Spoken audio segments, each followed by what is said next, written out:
Slide kita sudah muncul ya? Sudah, Pak. Alhamdulillah. Ini ruang kolaborasi modul 1.1, ruang kolaborasi kita yang pertama nih Bapak Ibu. Kalau kemarin itu adalah eksplorasi konsep. Nah, untuk eksplorasi konsep itu satu-satunya yang ada tatap mayanya. Nanti di eksplorasi konsep berikutnya sudah tidak ada lagi Bapak Ibu. Jadi yang tatap mayanya hanya di eksplorasi konsep forum diskusi di 1.1 saja. 1.2 dan seterusnya tidak ada lagi tetap maya di dalam eksplorasi konsep. Nanti Bapak Ibu akan fokus mandiri, benar-benar mandiri untuk mengeksplor seluruh materi yang ada. Bapak Ibu dedikasikan sedikit waktunya untuk mengeksplor seluruh materi-materi yang ada di LMS. Nanti ketika setelah mandiri nanti akan dibersamai para Bapak Ibu PP secara offline, nanti secara online-nya bersama kami selaku fasilitator.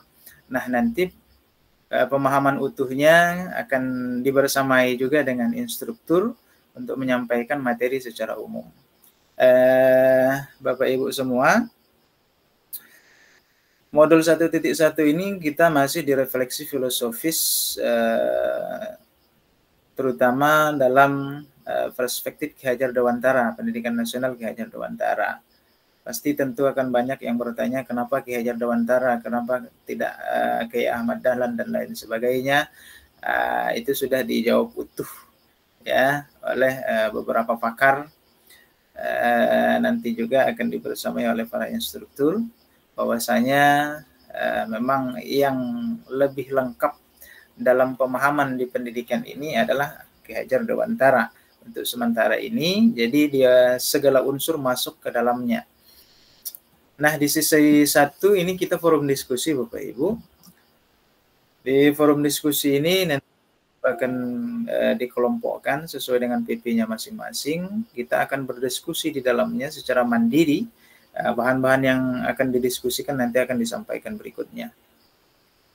Identitas modul kita, paradigma, paket modul kita adalah paradigma dan visi guru penggerak. Modul kita adalah refleksi filosofis pendidikan nasional Ki Hajar Dewantara, sesi pembelajaran ruang kolaborasi, jumlah pemerhatian 3 GV, fasilitator saya sendiri. Untuk kompetensi lulusan yang dituju, guru penggerak memahami peran dan alasan menjadi pemimpin pembelajaran. Kita mulai dari pemimpin pembelajaran Bapak Ibu, yang nanti akan dilanjutkan dengan pemimpin-pemimpin di atasnya. Guru penggerak melalui refleksi diri yang terdokumentasi, mampu secara reguler mengidentifikasi kebutuhan peningkatan kompetensi dan kematangan diri demi mendukung pembelajaran murid. Pencapaian modul CGP mampu memahami pemikiran filosofis pendidikan Ki Hajar Dewantara dan melakukan refleksi kritis atas korelasi pemikiran-pemikiran tersebut dengan konteks pendidikan lokal dan nasional pada saat ini. Jadi kita menyesuaikan juga, kita perlu pendidikan nasional, kita perlu rujukan nasional, tapi tidak kalah pentingnya adalah rujukan pendidikan yang ada di lokal. Yang berikutnya, capaian umum modul kita adalah CGP mampu mengambil pembelajaran dari pemikiran filosofis Ki Hajar Dewantara untuk diterapkan sebagai pemimpin pembelajaran Bapak Ibu. Jadi kita mulai dari kelas, selanjutnya akan lebih besar, dan lebih besar lagi. Untuk capaian khususnya, secara khusus modul ini diharapkan dapat membantu CGP untuk mampu memiliki yang pertama pengetahuan tentang dasar-dasar pendidikan Ki Hajar Dewantara. Bapak Ibu, kita benar-benar mencoba mendalami pendidikan Ki Hajar Dewantara tersebut dengan berbagai macam aspek, baik online, offline, mandiri, sinkronus, asinkronus, biar nanti pemahamannya lebih utuh Bapak Ibu. Diskusi antar sesama, diskusi bersama untuk kita semua nanti biar lebih utuh pemahamannya. Yang kedua, keterampilan mengelola pembelajaran yang berpihak pada murid, ya, yang nanti akan Bapak Ibu ketemu dengan materi dengan pembelajaran berdiferensiasi, sosial, emosional, dan lain sebagainya. Bapak Ibu, agenda kita ini pembukaan, yang kedua refleksi pembelajaran modul, yang ketiga aktivitas sesi, yang keempat review aktivitas pembelajaran, yang kelima penutup. Oke, kita pembukaan dulu Bapak Ibu. di pembukaan ini kemarin saya sudah melaksanakan sendiri ice breaking-nya. Sekarang giliran Bapak Ibu. Kita giliran malam ini, saya gilirkan bapak-bapak aja lah. Ya, berikutnya nanti giliran ibu-ibu. Ya, silahkan yang mau ice breaking dulu, biar urat kita tidak tegang Bapak Ibu. Sudah bagi rapot semua kan? Terutama yang SMP, SMA ya. Ya, SMP, SMA, SMK. Yang SD mungkin ada sebagian yang besok ya. Tapi ada juga mungkin sebagian yang hari ini. Kita ice breaking dulu, bapak-bapaknya gimana? Iya. Sebenarnya memang yang paling banyak ice breaking itu ibu-ibu semuanya. Tapi sengaja malam ini saya mulai bapak-bapaknya ice breaking. Bebas Bapak Ibu, kita mau kembali ke TK nggak apa-apa. Karena ini pendidikan secara holistik, kata Bu, saya ingat kemarin tuh Bu Robiatul kalau salah bilang. Pendidikan itu holistik. Sekarang kita juga, apalagi yang guru SD ya, kita harus menyelami anak-anak kita yang di bawah ya. Silakan Bapak-bapak. Iya, ice breaking-nya apa saja bebas deh. Yang offline bisa dilaksanakan di online ini boleh, atau mau khusus juga boleh. Ya, mau senam urat saraf boleh, mau senam mata boleh. Iya, karena di online ini memang agak sedikit fleksibel kita memang Bapak Ibu. Ya, kalau di offline-nya banyaklah geraknya kita nanti.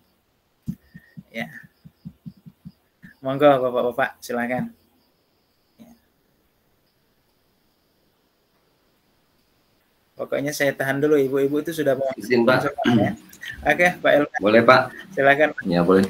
Berbagi nih Pak, saya coba. Iya sip, silakan Pak. Oke, kita Bapak Ibu izin semuanya, saya akan coba kita ice breaking dulu sebelum kita memulai kepada materi kita selanjutnya. Sederhana, mungkin Bapak Ibu mungkin sudah tahu ice breaking ini. Ketika yang pertama Bapak Ibu, ketika saya bilang door, Bapak Ibu balas lagi, saya tembak dengan door. Ya, kalau saya bilang door, Bapak Ibu balas dengan saya tembak lagi door. Kalau saya bilang bom, berarti Ibu bilang door. Ya, door. Kalau saya bilang nanti tembakan beruntun, Bapak Ibu, tododododododor, Bapak Ibu bilang nggak kena gitu. Boleh Bapak Ibu? Boleh ya, izin boleh, ya? Boleh. Ya boleh open mic semua ya Pak ya, mudah-mudahan nggak ini ya Pak ya. Nggak ya, buka semua mic-nya, dibuka semua. Coba ya Bapak Ibu ya. Mudah-mudahan konsentrasi. Oke. Ya, sudah lama tidak kena tembak kan? Iya. Baik, ya kita mulai ya Bapak Ibu. Door. Nah, yuk yang cepat nih. Ini ibaratnya nih kita tembak-tembakan dalam sebuah misi, yuk. Door.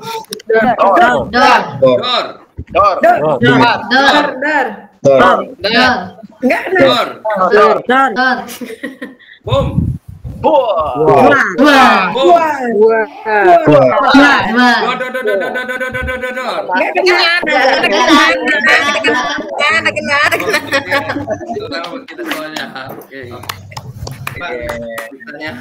Dari plus untuk kita semua. Silakan gunakan rest anunya. Boleh juga menggunakan tangan langsung. Terima kasih Bapak. Terima kasih Pak Elvan dan teman-teman semua. Oke, kita lanjut biar urat saraf kita sedikit berkurang ya tegangnya. Adalah saya lihat tadi ada anaknya yang lewat tadi. Ngapa mama saya begitu? Nggak apa-apa. Jadi biar dia bahagia. Ayo, berarti mama saya bahagia ternyata kan. Oke. Kita lanjut pembukaan, kita udah selesai. Tujuan pembelajaran kita adalah peserta mampu kenali nilai-nilai luhur kearifan budaya daerah asal yang relevan menjadi penguatan karakter murid. Nah, ini juga menjadi garis bawah Bapak Ibu, artinya yang relevan menjadi penguatan karakter murid. Ada budaya kearifan lokal yang mungkin sebaliknya tidak cocok dengan penguatan karakter baik sebagai individu maupun sebagai anggota masyarakat. Jadi nanti harus menyesuaikan dulu. Tidak semua kearifan budaya lokal itu relevansinya cocok dengan penguatan karakter murid sebagai individu dan sebagai masyarakat nantinya ketika dia hidup di masyarakat. Ini Bapak Ibu skenario kita, ya, penyambutan SBDQ 10 menit, review proses dan hasil belajar CGP pada eksplorasi konsep nanti 35 menit Bapak Ibu.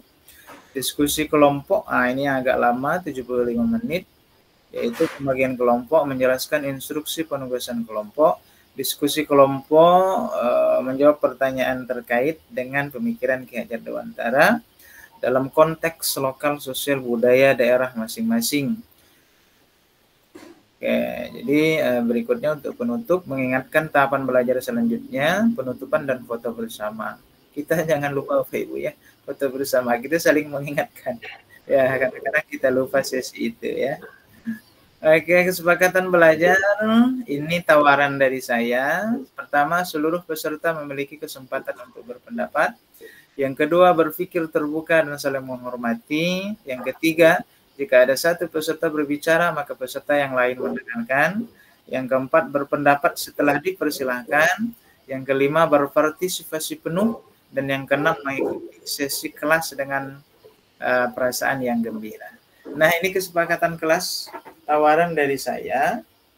Bapak Ibu silahkan ditambahkan. Jika ada hal-hal yang perlu ditambahkan, silahkan Bapak Ibu.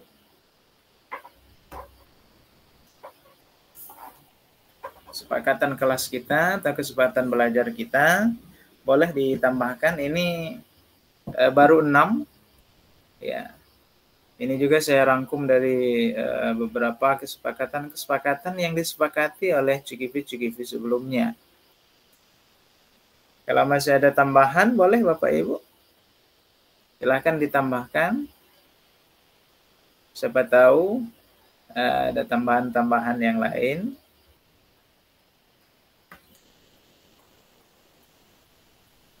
Gimana Bapak Ibu? Cukup ya? Saya kira cukup Pak. Sudah ya? Gurunya Pak. Baik, kalau cukup, ya ini kesepakatan kita. Saya rasa ini sudah umum sekali dan Bapak Ibu sudah memahami itu, menyepakati itu, dan sudah selalu berada dalam dirinya kalau hal-hal yang demikian. Siapa tahu mau ditambahkan, misalnya Pak Elvan sambil makan kerupuk misalnya. Boleh Bapak Ibu, kita santai saja. Ya, kalau lapar silakan sambil makan. Kalau haus silakan sambil minum. Ya, syaratnya cuma satu. Jangan lupa dibagi ya. Oke, kita review proses dan hasil belajar pada eksplorasi konsep. Masih ada waktu sedikit. Apa hasil yang Bapak Ibu peroleh setelah mempelajari materi pada alur eksplorasi konsep? Oke, silahkan kita mulai dari siapa ya? Ya, Merdeka aja lah. Nggak usah ditunjuk-tunjuk ya. Oke, silahkan. Jadi kita review dulu proses dan hasil belajar Bapak Ibu, terutama dalam eksplorasi konsep. Ya, kalau saya nyimak kemarin ketika di forum diskusi kemarin Bapak Ibu belum utuh melihat eksplorasi konsep. Ya, yang kedua di centang birunya masih banyak yang belum mengeksplor seluruh eksplorasi konsep itu. Mudah-mudahan hari ini, walaupun saya yakin Bapak Ibu sibuk sekali, ada yang mempersiapkan rapotnya, ya, membagikan rapotnya kepada anak-anak dan lain sebagainya. Minimal kita ngirim nilai kepada teman-teman yang lain ya. Saya yakin repot sekali Bapak Ibu hari ini, tapi yang mudah-mudahan sudah sempat dibaca ya. Oke, silakan Bapak Ibu, apa hasil yang Bapak Ibu peroleh? Ya, disampaikan aja. yang Bapak Ibu peroleh. Ini 17 ya. 17 berarti CGP-nya 15, 16 dengan saya, admin 1. Berarti Bapak Ibu Pipi ya. Yang dikurangi Bapak Ibu Pipi cukup berarti ya. Oke, sambil nanti saya cek-cek. Biasanya langsung ada rekaman kehadiran secara langsung. Ini sudah saya buat aplikasi. Biasanya secara langsung. Oh iya, ini masih akun begitu ya. Oke, Pak Ibu. Yang pertama yang sudah resen Pak Nuzul Kodri, silakan Pak. Ya, Pak. Ya, Assalamualaikum warahmatullahi wabarakatuh. Waalaikumsalam. Terima kasih Pak kesempatannya. Ya, eksplorasi konsep itu menurut saya itu kita secara aktif mengembangkan dan menyelidiki ide-ide, gagasan dan teori Pak, atau teori yang kita aplikasikan lebih dalam. Yang terlibat di situ kita mengumpulkan informasi yang pertama, yang kedua kita menganalisis, yang ketiga kita mengembangkan ide, yang keempat kita eksperimen dan simulasi, yang kelima refleksi dan evaluasi Pak. Jadi eksplorasi konsep itu yang melibatkan yang tadi Pak, dari 5 itu, misalnya mengumpulkan informasi, kita harus mengumpulkan secara relevan terkait dengan konsep yang sedang kita eksplorasi. Nah, habis itu kita analisis sehingga menjadi informasi untuk memahami hubungan antara berbagai elemen. Habis itu kita kembangkan menjadi ide. Setelah itu kita eksperimen dan kita simulasi sehingga kita mendapatkan hasil dari kondisi dan kita refleksi dan kita evaluasi Pak. Seperti itu Pak pendapat saya. Baik. Terima kasih Pak Nuzul. Artinya di eksplorasi konsep itu kita mendapatkan pemahaman yang terutama di teori-teori, pemahaman-pemahaman dari para ahli, ya, dan nanti pastinya setelah dieksplor dan akan dipraktekkan. Baik, selanjutnya Pak Elvan Pramarta, silakan Pak. Baik, terima kasih Pak Wendy, Bapak Ibu semuanya. Di sini saya bercerita apa yang saya dapatkan dari konsep pendidikan atau dari modul yang telah saya pelajari. Jujur saja, sebenarnya banyak sekali pengetahuan baru bagi saya, tapi mungkin itu sudah lama adanya. Baru kembali terpapar kembali, dimulai dari pertama sejarah beradanya konsep cita-cita luhur pendidikan di Indonesia. Saya pikir bahwa pendidikan pertama kali yang ada di Indonesia itu ya kita kenalnya 1928. Ternyata sebelumnya ada pendidikan bagi rakyat Indonesia, tapi yang diprakarsai oleh kolonial saat itu. Hanya untuk kebutuhan, tapi sepandang untuk kebutuhan pekerjaan, kepegawaian, atau bahkan untuk perdagangan. Nah, hal itu mungkin salah satu kita anggap dulu bahwa penjajah ini melakukan pembodohan, tapi ternyata ada upaya dari pihak Belanda juga ingin memberikan bekal secara standar atau dasar bagi rakyat atau pegawai-pegawainya atau perdagangan. Namun setelah saya dapat lagi tayangan dari yang kita lihat di YouTube, yang kita lihat modulnya, bahwa hal itu ternyata tidak sejalan dengan cita-cita luhur bangsa ini. Artinya tetap ada ikatan yang dibuat dari kolonialisme. Maka lahirlah pergerakan yang ternyata pergerakannya adalah memang dasar keinginan rakyat untuk merdeka. Artinya hadirnya pendidikan di situ adalah memang untuk mencerdaskan seluruh rakyat Indonesia. Maka Pak Ki Hajar Dewantara dia memiliki cita-cita yang mulia untuk menjadikan bangsa Indonesia ini terdidik tetapi mampu membebaskan diri dari penjajahan atau ketergantungan kepada pihak Belanda. Artinya lahirnya Taman Siswa itu sendiri menurut saya itu sangat luar biasa. Jujur saja sebelum ini saya cuman tahunya ya 1928 adalah itu seperti itu, kulit sekali. Ternyata kalau kita gali lebih dalam, Ternyata memang kenapa Pak Ki Hajar Dewantara itu digelarkan 3 hal, bahwa ya dia lakukan adalah sebagai pahlawan perjuangan kemerdekaan, pahlawan sebagai perjuangan pendidikan, juga pahlawan menjaga budaya yang ada di Indonesia. Itu saya sangat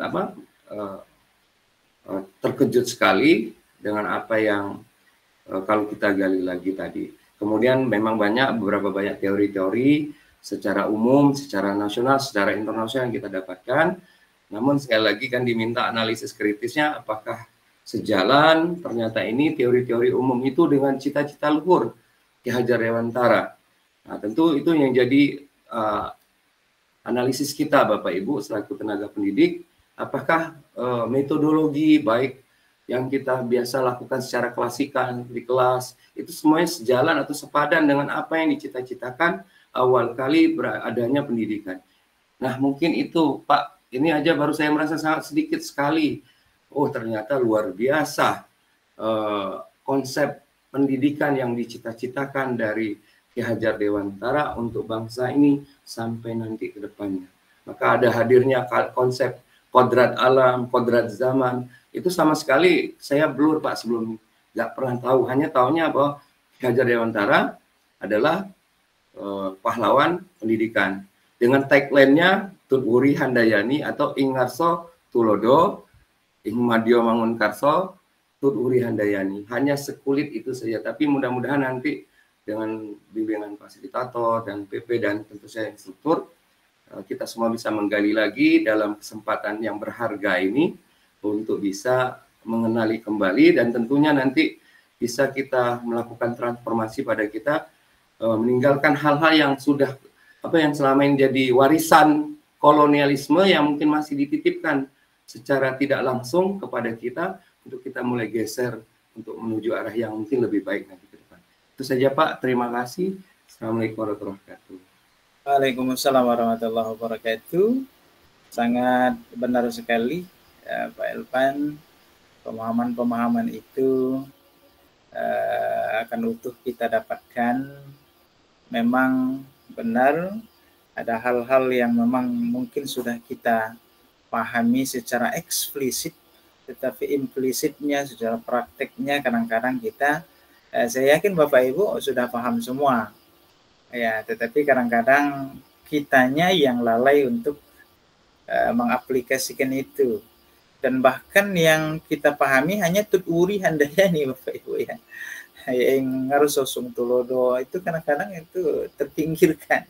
Itu hebohnya biasanya ya dimulai dari kegiatan-kegiatan pendidikan guru penggerak ini. Ternyata ada di balik itu selain Tut Wuri Handayani. Alhamdulillah Bapak Ibu, ini menurut saya konsep pendidikan guru penggerak sangat lengkap sekali.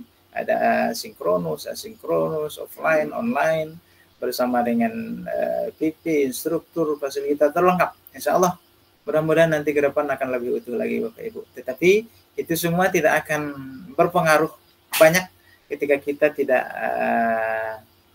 hadir utuh di dalamnya Bapak Ibu ya. Terima kasih Pak Elvan. Berikutnya Pak Fauzan Risadi. Ya. Oke, kami persilakan Pak Fauzan. Baik, terima kasih Pak. Izin Bapak Ibu semua terkait dengan eksplorasi konsep yang sudah disampaikan oleh Pak Nuzul dan Pak Elvan tadi sudah sangat luar biasa terkait dengan pemahaman eksplorasi konsep. Benar yang dikatakan Pak Elvan bahwa banyak hal-hal yang kita pelajari itu membuka kita lagi kembali terkait dengan pendidikan di Indonesia, bagaimana sejarahnya. Di awal mungkin kita belajar terkait dengan kolonialisme gitu Pak, pendidikan pada zaman kolonialisme. Terus terang kalau di eksplorasi konsep ada yang modelnya audio visual, ada yang modelnya modul dan model-model lain sebagainya. Terus terang saya lebih paham, maksudnya lebih mudah menangkap yang dari segi video-video audio visual gitu Pak. Nah ternyata di zaman kolonial memang dilakukan juga pendidikan di Indonesia tadi apa yang disampaikan oleh Pak Elvan. Tapi mungkin hanya lebih sebatas ke dasar untuk berhitung, membaca, dan untuk perdagangan pada saat itu. Intinya pada saat zaman kolonial, pendidikan itu ada dihadirkan oleh Belanda saat itu. Dan yang saya lihat juga bahwa Ki Hajar Dewantara juga sempat diasingkan juga ke Bangka itu di Mentok itu. Ada Ya. videonya itu yang teringat di saya. Oh ternyata bukan cuma Bung Karno saja yang diasingkan ke Bangka, ternyata Ki Hajar Dewantara juga sempat diasingkan juga ke Bangka di Mentok seperti itu. Kemudian di materi selanjutnya mengeksplorasi juga terkait dengan konsep-konsep teori. Ternyata teori-teori terkait dengan pendidikan itu sendiri, kemudian teori-teori terkait dengan bagaimana anak itu lahir, ada yang dalam bentuk kertas putih, ada yang teori negatif bahwa anak itu dilahirkan dengan negatifnya, seperti itu yang saya baca secara sekilas di modul-modul. Jadi banyak hal yang sangat saya dapatkan terkait dengan eh, pemikiran-pemikiran Ki Hajar Dewantara, terutama pemikiran-pemikiran utamanya itu Ing Ngarso Sungtulodo, Ing Madya Mangkarsa, Tutwuri Handayani. Luar biasa terkait dengan apa yang ditanamkan beliau sudah dari zaman dahulu bahwa menghambakan kepada anak, artinya pendidikan dan pengajaran itu suatu hal yang berbeda. Selama ini kita sering mengaitkan pendidikan itu dengan pengajaran, tapi dua hal itu adalah sesuatu yang berbeda. Pengajaran mungkin termasuk di dalam pendidikan, dan pendidikan lebih luas daripada itu. Pendidikan mungkin lebih menuntut anak sesuai dengan kodratnya dan lain sebagainya. Guru itu, pendidik itu mungkin diibaratkan seorang petani tadi. Petani yang mungkin uh, jika dikasih benih jagung, ya jagung itulah yang akan dia hasilkan nanti.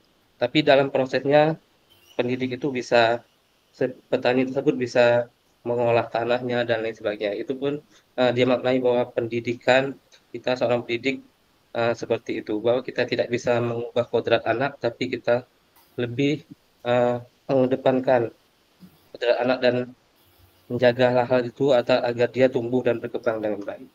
Banyak lagi konsep-konsep yang saya dapatkan di eksplorasi, Pak.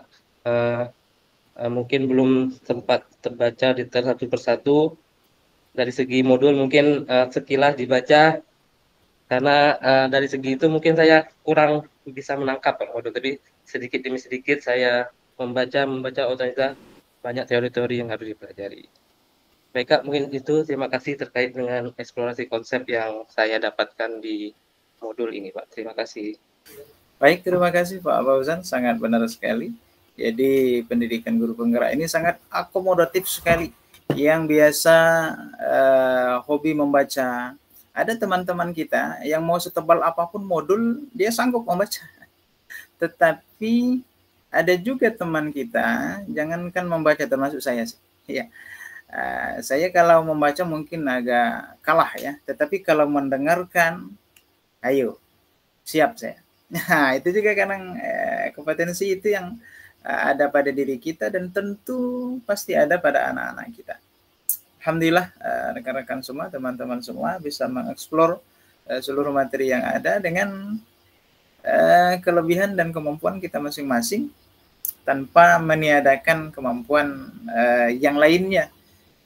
Yang penting kita tetap akan terus berusaha untuk mendapatkan pemahaman yang utuh terhadap pendidikan guru penggerak ini. Baik, Bapak Ibu, masih ada ini Pak Agung Ari Trisnajaya ya. Oke. Baik Pak, apakah kedengaran suara saya Pak? Alhamdulillah terdengar, sangat baik. Oke, baik. Baik, bismillahirrahmanirrahim. Assalamualaikum warahmatullahi wabarakatuh. Izin menyampaikan hasil apa yang telah saya peroleh dari mempelajari materi pada alur eksplorasi konsep ini. Di awalnya, seperti yang kita ketahui, dari tahun ke tahun, pedoman kurikulum kita selalu berubah dan menyesuaikan dengan kebutuhan dan perkembangan zaman. Nah, pada awal-awalnya yang saya ketahui tentang pemikiran Ki Hajar Dewantara itu adalah pendidikan harus melihat dan berfokus pada kemampuan peserta didik, Pak. Nah, dalam artian kata lain, pendidikan harus berpusat pada peserta didik. Nah, tentunya kemampuan, bakat, dan minat peserta didik itu yang bersifat unik, nah harus kita gali. Tidak sama antara satu dengan antara yang lain. Oleh karena itu, kita sebagai seorang pendidik harus mampu memfasilitasi perkembangan belajar peserta didik agar terarah dan efektif. Apalagi kami yang di sekolahnya di kejuruan, di mana penjurusan itu adalah salah satu yang sangat penting bagi anak-anak kami. Nah, terutama di jurusan kami yang otomotif itu ada 5 kompetensi yang harus mereka kuasai seperti itu. Di antaranya ada sepeda motor, ada mobil, ada body repair, ada konversi energi. Nah, itu yang harus kita fasilitasi karena memang mengingat kondisi siswa yang sekarang yang semakin maju, semakin daya belajarnya semakin tinggi. Nah, itulah salah satu tantangan kita sebagai, terutama kami sebagai pendidik di jurusan teknik otomotif itu. Kemudian bentuk relevansi pemikiran Ki Hajar Dewantara itu dengan konteks pendidikan Indonesia saat ini, bahwa pemikiran Ki Hajar Dewantara tersebut adalah bagi kita sebagai pendidik harus betul-betul memperhatikan kebutuhan dan kemampuan peserta didik kita agar dalam melaksanakan pembelajaran kita tidak memberikan asal-asalan, tapi harus tepat sasaran. Misal siswa ini harus kita kasih treatment bagaimana, siswa B harus di treatment bagaimana juga kayak gitu, sehingga menghasilkan lulusan-lulusan yang memang sesuai dengan kodrat alam mereka seperti itu. Dan juga kodrat zaman seperti itu. Itu yang dapat saya ambil dari materi yang telah dipelajari, selain dari materi-materi yang sudah disampaikan oleh Pak Fauzan, Pak Elvan, seperti itu. Mungkin itu yang bisa saya tambahkan, Pak, dari apa yang telah saya pelajari dari alur eksplorasi konsep ini. Terima kasih. Assalamualaikum warahmatullahi wabarakatuh. Waalaikumsalam warahmatullahi wabarakatuh, Pak Agung. Benar sekali. Apalagi sebenarnya untuk di SMK lebih mudah, tanda kutip maksudnya, karena memang dia sudah penjurusan. Jadi peminatan yang ada di SMK itu kita sudah lebih mudah mendeteksi awalnya. Nah, walaupun kadang ada juga yang anaknya ikut-ikutan, terpaksa dan lain sebagainya, ada juga ya. Tetapi itu tantangannya mungkin tidak terlalu besar karena memang di dalam jurusan itu ya pemenuhan minat bakat untuk kita eksplor untuk anak-anak itu mungkin sedikit lebih terbuka, apalagi memang dunia otomotif ya, dan terus akan berubah. Nah, nanti di sini memang kita jangan pernah takut dan pernah ragu, Bapak Ibu. Yang saya ajarkan ini apakah nanti bisa digunakan untuk anak-anak ke depannya? Tujuannya iya pasti itu. Nah, tapi paling tidak kita sudah memberikan teknik dasar. Dan yang tidak kalah penting, yang kita berikan kepada anak-anak itu bagaimana cara dia berpikir, bagaimana cara dia mengungkapkan dan mendapatkan apa yang dia temukan sekarang. Artinya dia bisa kendalikan dirinya sendiri, menemukan hal-hal yang baru yang didapatkan untuk saat ini. Nah, proses-proses itu yang memang nanti akan dibutuhkan untuk anak-anak kita. Dan Bapak Ibu ya memang kita harus sesuai dengan konteks zaman juga. Tetapi Bapak Ibu banyak yang bertanya dengan kita, Pak, nanti apakah ilmu yang saya sampaikan nanti berguna bagi anak-anak? Ya udah, berarti ya nggak usah aja, Pak. Itu ada pertanyaan-pertanyaan seperti itu. Jadi sangat baik sekali Pak Agung. Nanti di pendidikan guru penggerak Bapak Ibu akan ketemu dengan hal-hal yang memang cocok untuk kita terapkan di pendidikan kita. Dan memang di pendidikan guru penggerak ini tidak mengulas secara khusus kurikulum merdeka Bapak Ibu ya. Jadi Bapak Ibu jangan salah pemahaman apakah nanti di sini secara utuh akan mengeksplor kurikulum merdeka. Tidak Bapak Ibu. Ya, tidak ke sana. Itu teknis. Kalau kurikulum merdeka itu maaf lah istilahnya ya, bisa kita pelajari dalam waktu mungkin hanya diklat beberapa hari ya, tetapi pemahaman yang utuh, pemahaman yang holistik, pembelajaran-pembelajaran yang ada di dalam pendidikan kurikulum merdeka itu yang memang sangat dibutuhkan. Jadi Bapak Ibu jangan salah persepsi juga. Pendidikan guru penggerak kok tidak menyentuh kurikulum merdeka sama sekali. Ya memang tidak Bapak Ibu. Tetapi induk dari kurikulum merdeka ini ada di pendidikan guru penggerak Bapak Ibu. Kita ini berada di induknya. Nah kalau sudah ada induknya, ya artinya ya bukan meremehkan yang IKM dan lain sebagainya ya. Tetapi ini Bapak Ibu sudah berada di induknya. Ya, secara detail ya memang tidak dibahas mana CP, mana TV, ATP segala macam, tidak ke situ Bapak Ibu ya. Oke, tetapi ke angkatan ke-11 ini saya yakin sudah aman ya pemahamannya. Kalau di angkatan 1, angkatan pertama kemarin begitu deh. Kok tidak menyentuh sama sekali Pak ya. Baik Bapak Ibu, ini masih ada beberapa teman, banyak sekali. Ada Bu Sri, ada Pak Isran, ada Bu Putri, ada Bu Wiwit. Ditahan dulu, masih banyak waktu, kesempatan lain untuk Bapak Ibu menyampaikan. Saya yakin Bapak Ibu ingin mengungkapkan semuanya, tapi untuk di review proses 35 menit ini sudah kita cukupkan dulu. Nanti masih ada kesempatan berikutnya untuk Bapak Ibu lanjutkan pemahaman terhadap eksplorasi konsep kita. Kita lanjutkan dulu Bapak Ibu. Kelompoknya lebih dalam ya. Oke, ini yang Bapak Ibu sampaikan tadi, potret pendidikan Indonesia, pendidikan zaman kolonial dan pendidikan masa kini. Bapak Ibu sudah mendapatkan pemahamannya secara utuh mulai dari Pak Elvan sampai kepada dan seluruh teman-teman yang lain sudah menyampaikan bagaimana pendidikan di zaman kolonial Belanda. Dan tanpa kita sadari Bapak Ibu, coba lihat susunan kursi yang ada di kelasnya masing-masing. Saya yakin masih pada zaman kolonial Belanda Bapak Ibu. Iya, mau tidak mau kita akui seperti itu. Ya, tetapi apakah pendidikan kolonial Belanda tidak baik-baik Bapak Ibu? Ya, cuman mungkin konsepnya yang memang harus kita lebih dalam lagi. Nah, dan pendidikan masa kini yang serba terbuka, yang serba mudah diakses oleh anak-anak kita. Tentu ini sangat berbeda sekali dengan pendidikan-pendidikan zaman dulu.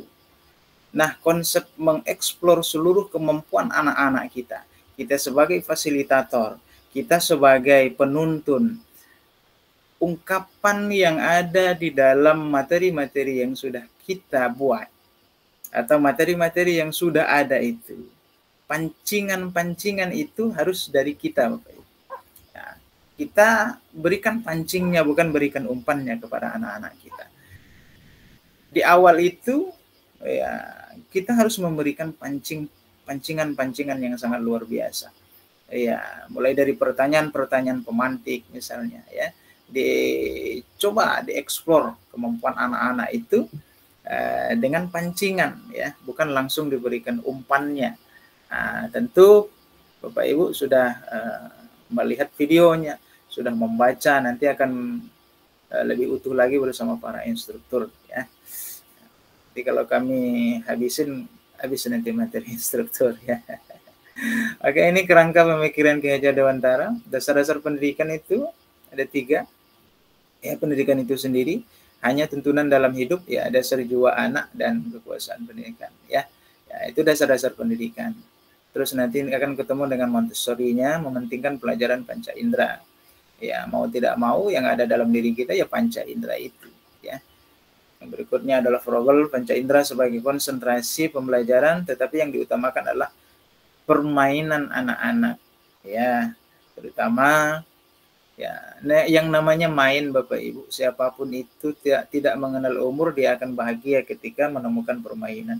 Maka menyelipkan pembelajaran dalam permainan itu sangat baik sekali, sangat istimewa sekali bagi anak-anak kita. Dengan mudah dia akan menyerap apa yang akan kita sampaikan. Dan permainan-permainan itu sangat banyak sekali.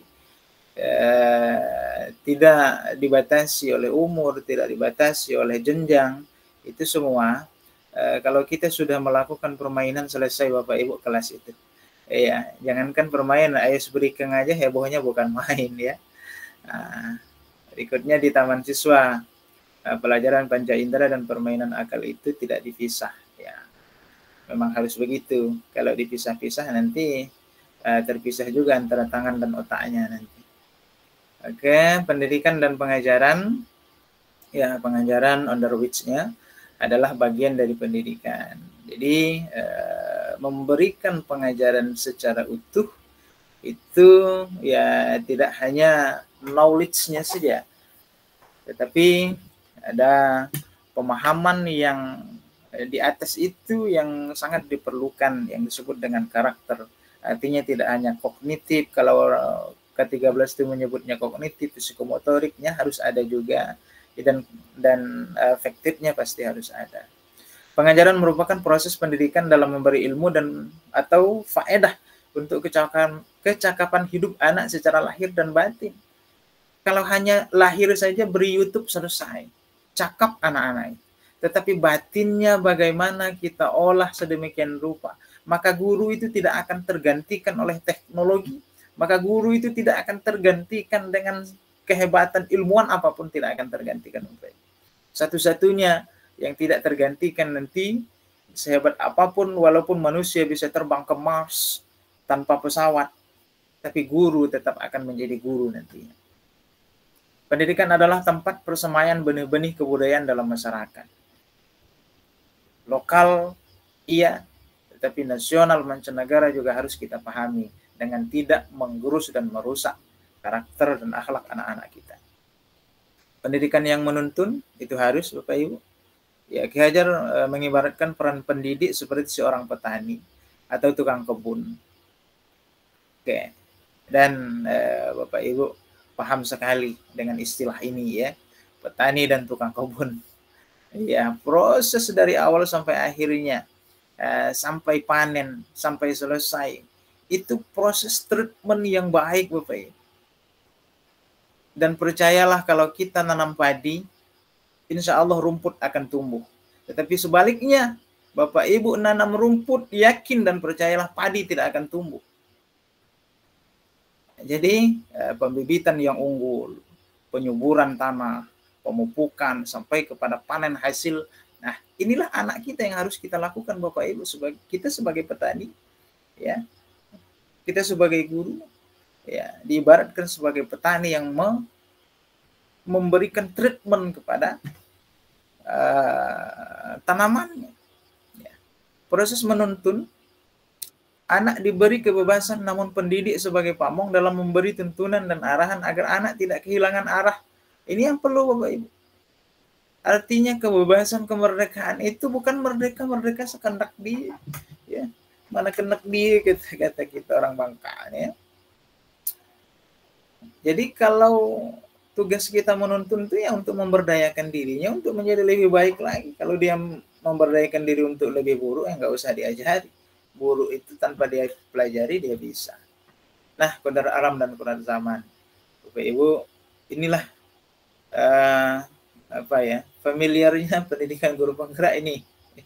Kodrat alam dan kodrat zaman. Walaupun dulu sebenarnya sudah ada semua. Hampir di seluruh materi kurikulum ini sudah ada semua Bapak Ibu sebenarnya. Di KBK itu juga dulu saya sudah pernah merasakan KBK juga, itu ada local wisdomnya itu sudah ada, menyesuaikan apalagi di KTSP itu keterampilan muloknya itu dikuatkan ya. Nah, jadi kodrat alam kodrat zaman anak ini memang ya tentu berkaitan dengan sifat ya dan bentuk lingkungan di mana anak berada, sedangkan kodrat zaman berkaitan dengan isi dan irama. Ya, karena zaman itu pasti berbeda antara anak satu dengan anak yang lain, terutama kita ya. Kita masih anak-anak dengan anak-anak kita sekarang ya pasti berbeda. Dan kodrat alam kodrat zaman ini merupakan tantangan tersendiri bagi kita sebagai pendidik Bapak Ibu. memang agak sangat berbeda sekali ya, alam yang berada di pedesaan dengan alam yang berada di perkotaan itu sangat berbeda sekali. Alhamdulillah saya sudah merasakan semua, mau di kota, mau di desa, mau di gunung, mau di gunung belum ya, ada gunung Menumbing cuman ya, tapi ada di swasta, ada yang negeri, ada yang pondok pesantren, ada yang madrasah, ada sekolah yang baru berdiri di kampung jauh nggak punya listrik, itu sudah kita temui semua Bapak Ibu. Ya, budi pekerti atau watak atau karakter merupakan perpaduan antara gerak pikiran Bapak Ibu ya, perasaan dan kehendak atau kemauan sehingga menimbulkan tenaga.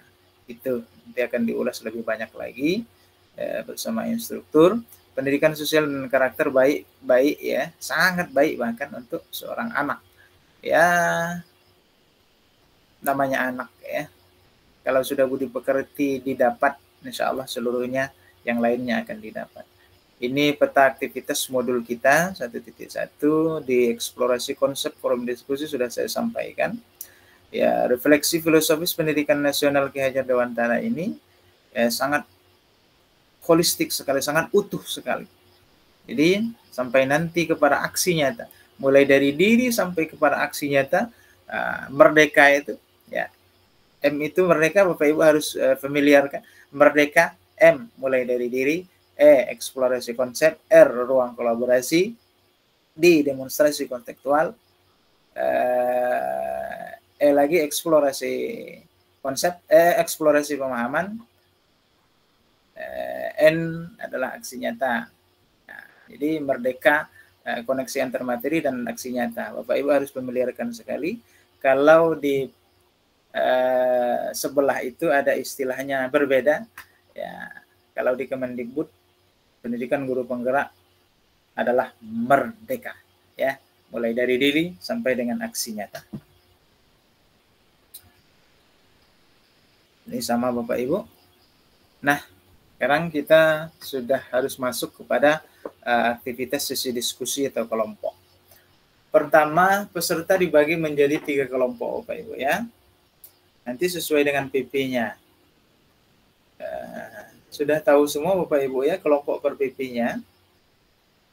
Apa ada yang belum tahu? Sudah, Pak. Sudah ya. Ya, pasti sudah. Masa belum tahu? Malu nanti sama PP kita ya. Yang kedua, masing-masing kelompok berdiskusi tentang. Nah, ini boleh di-capture silakan Bapak Ibu. Siapa tahu nanti Bapak Ibu akan masuk room masing-masing nanti ya. Oke, silahkan di-capture. Yang pertama, apa kekuatan konteks sosiokultural di daerah Anda yang sejalan dengan pemikiran Ki Hajar Dewantara? Pangkal Pinang, lihat sosiokulturalnya, lihat budayanya, lihat kehidupan di sana. Nah, cari yang sejalan dengan pemikiran Ki Hajar Dewantara. Yang kedua, bagaimana pemikiran Ki Hajar Dewantara dapat dikontekstualkan sesuai dengan nilai-nilai luhur kearifan budaya daerah asal yang relevan menjadi penguatan karakter murid sebagai individu sekaligus sebagai anggota masyarakat pada konteks lokal, sosial, budaya, dan daerah. Artinya, anak-anak utuh memahami nilai-nilai luhur itu, terutama pemahaman dia terhadap kehidupan dia nanti sebagai pribadi maupun sebagai masyarakat. Untuk dia hidup sebagai pribadi pastinya, dan pasti dia akan bersama dengan masyarakat. Kalau dia tidak bisa bermasyarakat, ya jadi Tarzan nanti dia Bapak Ibu. Sepakati satu kekuatan pemikiran Ki Hajar Dewantara yang menebalkan laku murid di kelas atau sekolah Anda sesuai dengan konteks lokal sosial budaya di daerah Anda yang dapat diterapkan. Nah, saya yakin Bapak Ibu per PP itu ada 5 sampai 6 orang. Pasti ada masing-masing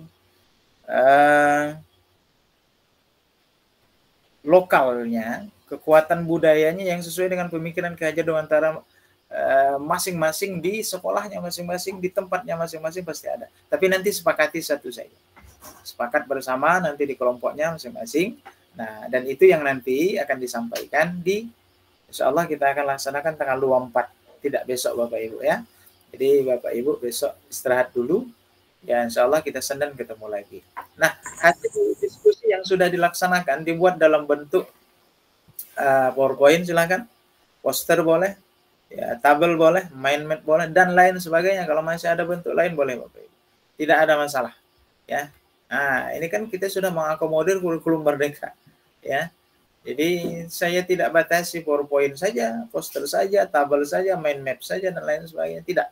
Ya mau bentuk video silahkan. Mau bentuk gambar desain, apalagi kawan-kawan, rekan-rekan yang di DKV, ya. Silahkan Bapak Ibu, silahkan bereksplor. Dan di sini kita tidak menyatakan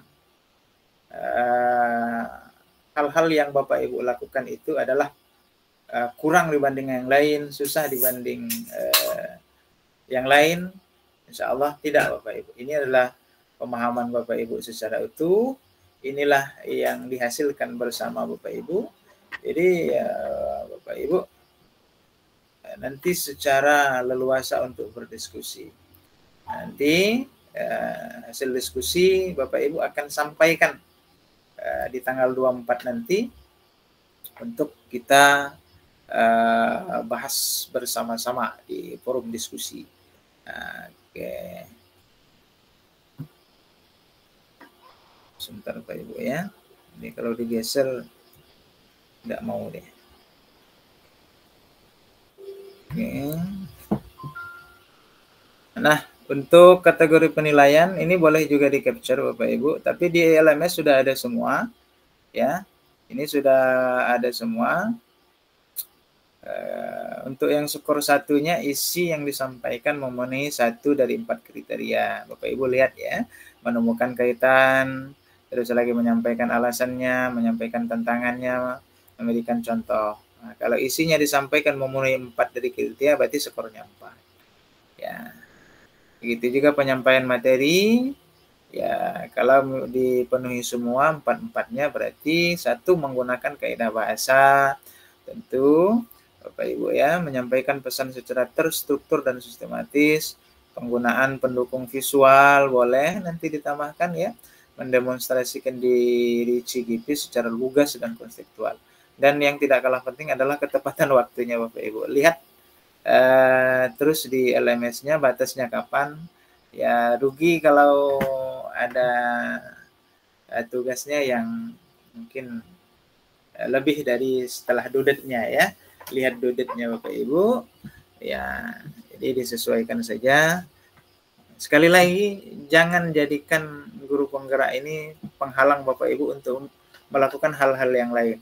Bapak Ibu seolah benar-benar terkuras waktunya untuk guru penggerak, jangan Bapak Ibu ya. Bapak Ibu, inilah manajemen waktu Bapak Ibu. Inilah tantangan memanage waktu Bapak Ibu.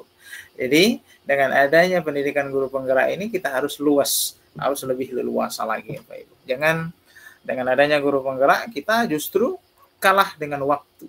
Ya, minutes kita justru berkurang ya. Seharusnya ini lebih fleksibel ya, menggunakan yang apa yang kita lakukan bersama. Baik Bapak Ibu, saya stop sharing dulu. Nanti di LMS sudah saya sematkan linknya. Untuk kelompok 1, tetap berada di sini. Kelompok 2 dan 3 sudah saya buatkan linknya. Nanti